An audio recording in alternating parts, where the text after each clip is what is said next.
Hello po, good morning. Nandito na ako. Tapos na ako naglalaba. Kakain na lang ako ng pang-almusal. Nandito ako sa bahay ng manager ko, ng amo ko nga, mag-asawa nga magpulis. Tingnan nyo, kumakain ako ha. Ang laki ng subo ko ng kanin. Tingnan nyo ha. Tingnan nyo ha, isang bandihadong kanin. Oo. Tapos yung ulam namin, maraming putahe kasi nandito ako sa ibang bahay.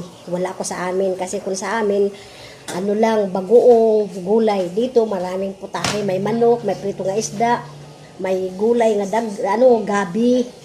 Tapos may alamang bagoong.